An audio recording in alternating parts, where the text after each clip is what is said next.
Hello दोस्तों, carbon and it's compounds part 3 का ये वीडियो examfear.com की तरफ से। अब एग्जाम से कोई डर नहीं। अब आगे बढ़ते हैं और समझते हैं electron dot structure. Electron dot structure का सिग्निफिकेंस क्या है, मतलब इसके बारे में पढ़ना जरूरी क्यों है? क्योंकि अभी हम समझना चाह रहे हैं कोवेलेंट बॉन्डिंग इन कंपाउंड्स, क्योंकि कार्बन एंड इट कंपाउंड्स का बेसिक ही यही है। कार्बन इतने सारे कंपाउंड्स जो बनाता है वो कोवेलेंट बॉन्ड बना बना के ही बनाता है। तो कोवेलेंट बॉन्ड को अच्छी तरह से समझने के लिए इलेक्ट्रॉन डॉट स्ट्रक्चर जानना जरूरी है, ताकि हमें समझ आए कि किस तरीके से इलेक्ट्रॉन शेयर हो रहे हैं दो एटम्स के बीच में। तो इसमें हम एग्जाम्पल्स लेके समझेंगे। तो जैसे एग्जाम्पल लेते हैं हाइड्रोजन का। तो अगर हाइड्रोजन की बात करें तो सबसे पहले इसका एटॉमिक नंबर है 1, तो इसीलिए इसकी इलेक्ट्रॉनिक कॉन्फ़िगरेशन है 1। तो इसके आउटर मोस्ट शेल में कितने इलेक्ट्रॉन है? 1। तो जब दो हाइड्रोजन साथ में आते हैं तो वो कैसे बनाएंगे कोवेलेंट बॉन्ड? इनको इनकी स्टेबल स्टेट कौन सी होगी? दोनों ही हाइड्रोजन चाहेंगे कि ये अपना डुप्लेट अटेंड करे, तो उसके लिए ये दोनों अपने एक एक इलेक्ट्रॉन्स एक दूसरे के साथ शेयर करेंगे और इस तरीके से एक कोवेलेंट बॉन्ड बनाएंगे। ठीक है, तो हाइड्रोजन का ये हो जाएगा इलेक्ट्रॉन डॉट स्ट्रक्चर, जिसमें हम उनके इलेक्ट्रॉन्स को डॉट से दिखाएंगे, जिससे हमें पता चले कि किस तरीके से बॉन्ड बन रही है। एग्जाम्पल लेते हैं ऑक्सीजन का। ऑक्सीजन का एटॉमिक नंबर है 8, इसका इलेक्ट्रॉनिक कॉन्फ़िगरेशन है 2,6। तो यानी कि ऑक्सीजन के बाहर वाले शेल में 1 2 3 4 5 6 इलेक्ट्रॉन्स हैं। उसी तरह एक और ऑक्सीजन अगर हम लें तो 1 2 3 4 5 6 इलेक्ट्रॉन्स हैं। तो इसे 2 और इलेक्ट्रॉन की ज़रूरत है, इस ऑक्सीजन को भी 2 और इलेक्ट्रॉन की ज़रूरत है। तो ये लोग एक दूसरे के साथ 2 इलेक्ट्रॉन शेयर कर लेंगे। ठीक है, तो इस तरीके से कोवेलेंट बॉन्ड बन जाएगा। तो पिछले एग्जाम्पल में हाइड्रोजन के केस में हमने देखा हाइड्रोजन ने एक एक इलेक्ट्रॉन शेयर किया था और उन्होंने सिंगल कोवेलेंट बॉन्ड बनाया था। यहां पे अगर हम देखें तो ऑक्सीजन जो है वो 2 इलेक्ट्रॉन शेयर कर रहा है और किस तरह का बॉन्ड बना रहा है? डबल कोवेलेंट बॉन्ड, या फिर जिसे हम डबल बॉन्ड कहते हैं। तीसरा एग्जाम्पल लेते हैं नाइट्रोजन का। नाइट्रोजन का एटॉमिक नंबर है 7, इलेक्ट्रॉनिक कॉन्फ़िगरेशन है 2 5। तो अगर इसका हम वैलेंस इलेक्ट्रॉन्स बनाएं तो नाइट्रोजन के पास कितने वैलेंस इलेक्ट्रॉन्स हैं? नाइट्रोजन के पास 1 2 3 4 5। उसी तरह इस नाइट्रोजन के पास 1 2 3 4 5। अब नाइट्रोजन को स्टेबल होने के लिए, ऑक्टेट अटेंड करने के लिए कितने और इलेक्ट्रॉन्स चाहिए? 3। तो ये क्या करेंगे कि ये अपने 3 इलेक्ट्रॉन्स एक दूसरे के साथ शेयर करेंगे। तो क्या हो जाएगा? इस नाइट्रोजन के पास 5 ऑलरेडी है और इसके 3 और मिल जाएंगे तो 8 हो जाएगा। उसी तरह इस नाइट्रोजन के पास खुद के 5 हैं और इसके 3 मिल जाएंगे, 8 हो जाएंगे। तो दोनों ही जो है वो स्टेबल हो जाएंगे। तो इस तरीके से इस केस में नाइट्रोजन अपने 3 इलेक्ट्रॉन शेयर करके कैसा बॉन्ड बना रहा है? ट्रिपल कोवेलेंट बॉन्ड, जिसको हम कभी ट्रिपल बॉन्ड भी कहते हैं।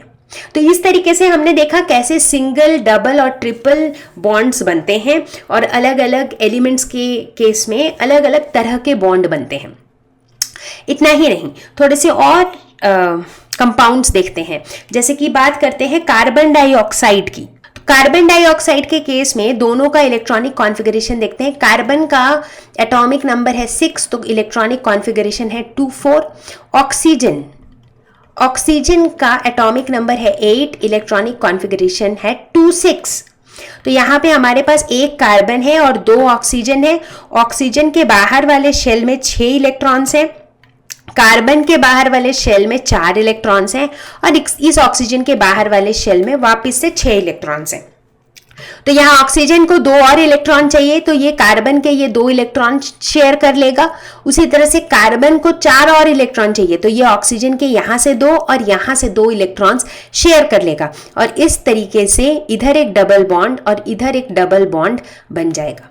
तो इस तरीके से कार्बन डाइऑक्साइड में बॉन्डिंग होती है। इसके बाद बात करेंगे वाटर की। वाटर के अंदर है हाइड्रोजन और ऑक्सीजन। हाइड्रोजन का एटॉमिक नंबर है 1, इलेक्ट्रॉनिक कॉन्फ़िगरेशन भी 1। ऑक्सीजन का एटॉमिक नंबर है 8, इलेक्ट्रॉनिक कॉन्फ़िगरेशन है 2 6। तो यहाँ पे हमारे पास एक ऑक्सीजन है जिसके आउटर मोस्ट शेल में 1 2 3, 4, 5, 6 इलेक्ट्रॉन्स है और हमारे पास हाइड्रोजन है जिसके आउटर मोस्ट शेल में 1 इलेक्ट्रॉन है। तो यहाँ हाइड्रोजन को एक और इलेक्ट्रॉन की जरूरत है, तो ऑक्सीजन के 1 इलेक्ट्रॉन के साथ वो बॉन्डिंग कर लेगा और ऑक्सीजन को जो है यहाँ 2 इलेक्ट्रॉन की जरूरत है, तो 2 हाइड्रोजन एटम से 1-1 इलेक्ट्रॉन शेयर करके ऑक्सीजन अपना ऑक्टेट पूरा करेगा। तो यहाँ पे हाइड्रोजन अपना डुप्लेट पूरा कर रहा है और ऑक्सीजन अपना ऑक्टेट पूरा कर रहा है। तो इन सारे एग्जाम्पल से हमें ये पता चला जब भी हमें इलेक्ट्रॉन डॉट स्ट्रक्चर बताना हो उसका पहला स्टेप क्या होगा? पहला स्टेप होगा इलेक्ट्रॉनिक कॉन्फ़िगरेशन लिखना। सबसे पहले इलेक्ट्रॉनिक कॉन्फ़िगरेशन लिखो, उसके बाद number of valence electrons identify करो और जितने भी वैलेंस इलेक्ट्रॉन्स उसमें हैं यानी कि आउटर मोस्ट शेल में जितने भी इलेक्ट्रॉन्स हैं उनको डॉट से रिप्रेजेंट करो। ठीक है, उसके बाद तीसरा काम होगा ये फाइंड आउट करना कि स्टेबल स्टेट अटेन करने के लिए, स्टेबल स्टेट मतलब ऑक्टेट या फिर डुप्लेट, अटेन करने के लिए हर एक एटम को अटेन करना है।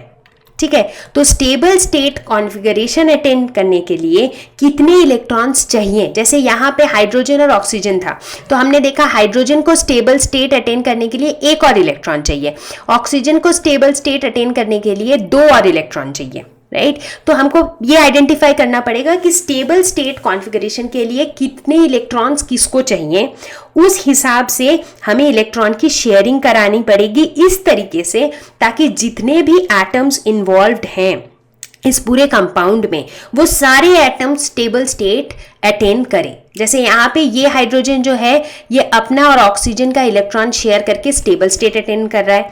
ऑक्सीजन जो है उसकी खुद के पास 6 थे, एक ये हाइड्रोजन से शेयर किया, एक इस हाइड्रोजन से शेयर किया और इस तरीके से ऑक्सीजन ने भी स्टेबल स्टेट अटेन किया। इस हाइड्रोजन ने ऑक्सीजन के साथ 1 इलेक्ट्रॉन शेयर किया और डुप्लेट अटेन किया, तो ये भी स्टेबल हो गया। तो ये ध्यान देना जरूरी है कि इलेक्ट्रॉन की शेयरिंग इस तरीके से हो ताकि जितने भी एटम्स उस कंपाउंड में हैं वो सभी atoms stable state configuration attain करें। तो मुझे उम्मीद है कि इलेक्ट्रॉन डॉट स्ट्रक्चर काफी क्लियर हो गया होगा। अब एक क्वेश्चन ट्राई करते हैं। What would be the electron dot structure of a molecule of sulfur which is made up of 8 sulfur atoms? यानी कि S8 इसका स्ट्रक्चर बनाना है। तो अब 8 सल्फर एटम्स हैं, पहले तो हम एक सल्फर का इलेक्ट्रॉनिक कॉन्फ़िगरेशन लिखेंगे क्योंकि वही पहला स्टेप है। तो सल्फर जो है इसका एटॉमिक नंबर होता है 16 और अगर हम इसकी इलेक्ट्रॉनिक कॉन्फ़िगरेशन लिखें तो ये होगा 286। तो यानी कि बाहर वाले शेल में कितने इलेक्ट्रॉन्स हैं? बाहर वाले शेल में 6 इलेक्ट्रॉन्स हैं।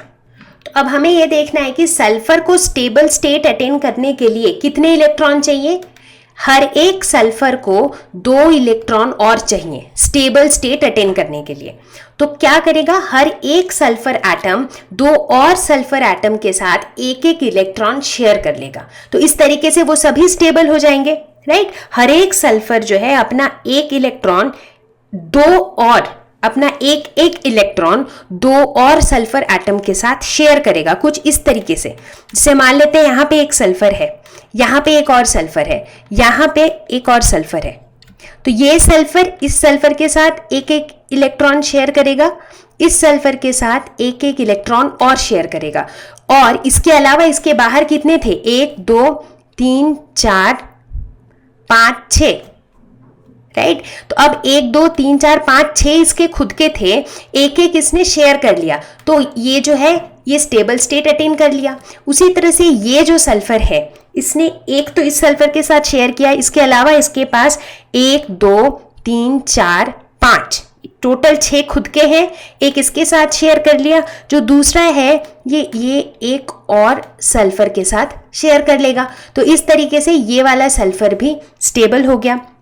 ठीक इसी तरह इस सल्फर के पास भी 1 2 3 4 5 6 है, तो ये भी अपना एक और जो है इसके बगल वाले सल्फर से शेयर करेगा।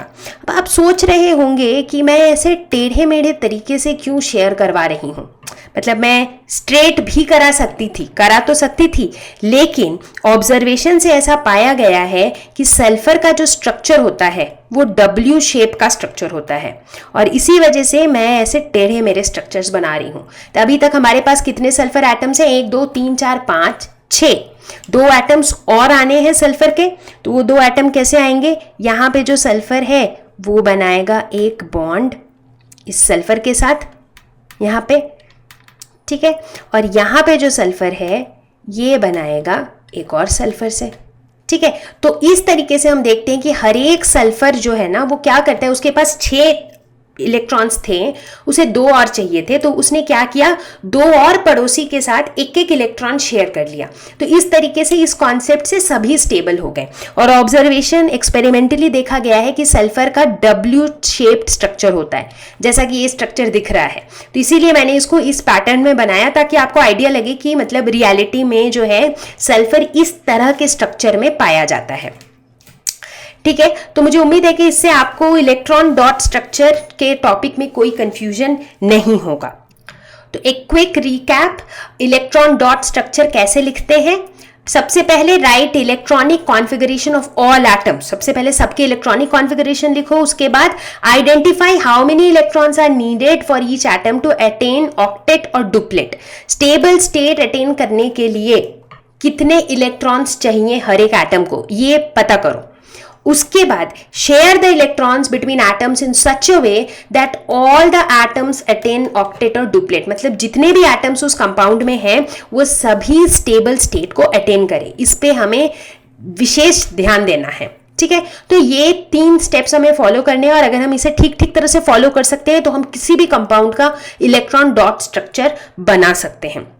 ध्यान देना है कि जब भी हम शेयर्ड इलेक्ट्रॉन्स को काउंट करेंगे, वो शेयर्ड इलेक्ट्रॉन्स शेयर्ड होते हैं, मतलब वो दोनों एटम्स की काउंटिंग में आएंगे, ठीक है। जैसे कि जब मान लेते हैं एक छोटा सा एग्जांपल, जैसे हाइड्रोजन के बीच में ये 2 इलेक्ट्रॉन शेयर हो रहे हैं, जब हम इस हाइड्रोजन की टोटल काउंट को गिनेंगे तब हम इन दोनों को काउंट करेंगे, जब इसके टोटल काउंट को गिनेंगे तब भी हम दोनों को काउंट करेंगे। तो ये काउंटिंग जो है ना शेयर्ड इलेक्ट्रॉन की, ये ढंग से करनी होगी, ठीक है। तो ये चूंकि हम इतने देर से कार्बन कंपाउंड्स की बात कर रहे हैं, उनका इलेक्ट्रॉन डॉट स्ट्रक्चर भी बता रहे हैं, शायद एक कॉमन सा क्वेश्चन आपके दिमाग में आ रहा होगा कि भाई इन कंपाउंड्स के अंदर कार्बन है, ये हमें पता कैसे चलेगा इनके अंदर सच में कार्बन है। क्योंकि जब मैं प्लास्टिक को देख रही हूं या फिर जब मैं कोल को देख रही हूं तो कैसे देख के कैसे पता चलेगा इनमें कार्बन है कि नहीं। तो कार्बन के 2 बेसिक टेस्ट होते हैं। एक तो ये कि कोई भी कार्बन का जो कंपाउंड है it Burns in presence of air and gives carbon dioxide gas.